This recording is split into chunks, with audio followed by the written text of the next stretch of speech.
Il-ħamis ta' 23 ġimgħa matul is-sena, sena 1. Qari mill-Evanġelju ta' San Luqa, kapitlu 6, versi minn 27 sa 38.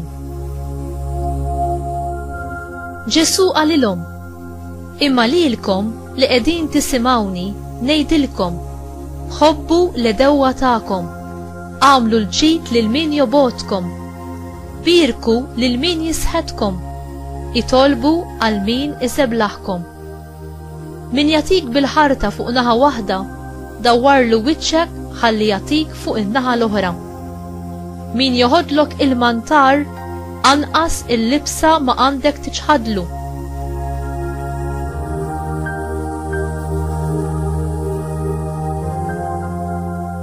Għati lil kull min jitolbok, u min joħodlok xi ħaġa tiegħek titlobilux lura. Kif tridu lil bnedmin jagħmlu lilkom, hekk ukoll għamlu intom lilhom. Jekk intom tħobbu lil min iħobbkom, xi ħlas jista' jkollkom? Għax il-midinbin ukoll iħobbu lil min iħobbhom.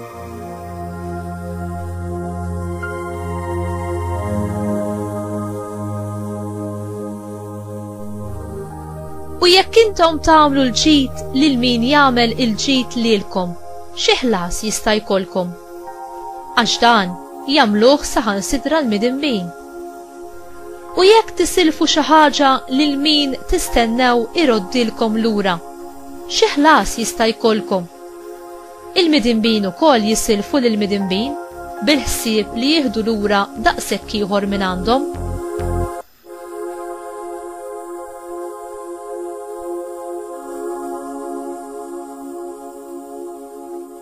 Imma intom ħobbu l-edewwa tagħkom, għamlu l-ġid, isilfu bla ma tistennew xi ħaġa lura, u l-ħlas tagħkom ikun kbir u tkunu qliet Alla loli li hu tajjeb mal-ingrati u l-ħsiena. Ħennu bħalma hu ħanin missierkom. Tiġġudikawx u ma tkunux iġġudikati, tikkundannawx u ma tkunux ikkundannati, aħfru u ssibu l-maħfra, għatu u jingħatalkom, kejl tajjeb marsus, meżżez sewwa u mburġat iqedulkom f'ħoġorkom, għax bl-istess kejl li tkejlu intom jitkejjel lilkom.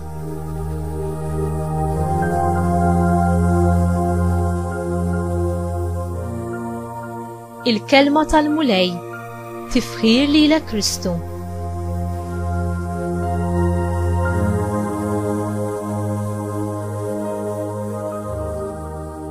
X'jagħmel l-insara differenti u x'jagħmel in-nisrani distanti minn kull reliġjon oħra? Hija l-grazzja. Titratta lill-oħrajn mhux kif jistħoqilhom, imma kif Alla jixtieq li jitrattom, bimħabba u biħniena. Alla huwa tajjeb mal-inġusti u kif ukoll mal-ġusti. L-imħabba tiegħu tanna il-qaddis u l-midneb. Alla jfittex l-ogħla ġid tagħna u jallimna nfittxu l-aqwa ġid għall-oħrajn, anki ma' dawk li joboduna u jabbużawna. Iridna nħobbu lil kulħadd bl-istess mod kif ħabna hu.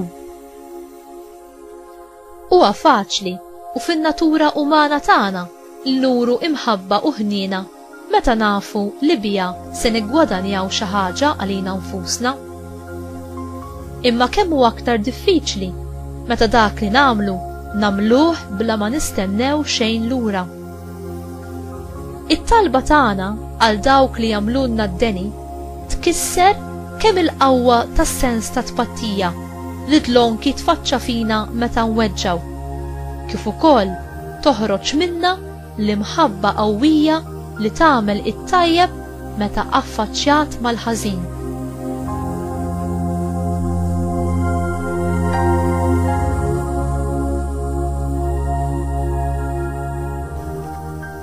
Kif nistgħu nħobbu lil dawk li jikkawżawna ħsara u ġieħ? Meta imsieħba ma' Alla xejn mhu impossibbli għalina li nagħmlu. Hu jagħtina l-qawwa u l-grazzja, aħna li nemmnu u naċċettaw id-don tal-Ispirtu Santu. L-imħabba tiegħu tirbaħ fuq kollox, tirbaħ fuq il-biża', fuq il-preġudizzi u anki fuq il-weġġat tal-qalb tagħna. Biss is-salib ta' Ġesu jista' jeħlisna mit-tiranija tal-ħażen, tal-mibeda, tat-tpattija u jagħtina l-kuraġġ biex impattu d-deni bil-ġid. Din l-imħabba u l-grazzja għandha l-qawwa biex tfejja u s-salva minn distruzzjoni. Inti tħalli din il-qawwa tal-imħabba ta' Alla tirrenja f'qalbek u fl-aġir tiegħek?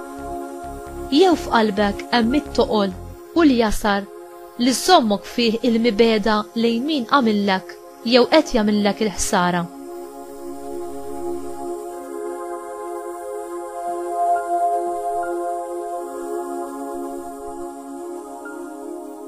Mulej, l-imħabba tiegħek iġġib il-ħelsien u l-maħfra. Imlini bl-Ispirtu Qaddis tiegħek u żomm lil qalbi fil-paċi tiegħek, ħalli nevita milli nitlef sabri, milli taqbisli u nitlef it-tempra. Għażiża Marija, int li bħal ibnek mhux biss ħfirt lil min it-tortura u qatel lil ibnek, imma l-qajt li tuħu fuqek ir-rwol ta' Int għadek sallun u tibqa tħobb, tieħu ħsieb u titlob għal uliedek kollha, anki dawk li ma jarfukx u lanqas jarfu lil ibnek. Għenni u għallimni biex nimxi fuq l-eżempji tiegħek u nkun nixbaħ aktar lil Alla. Amen.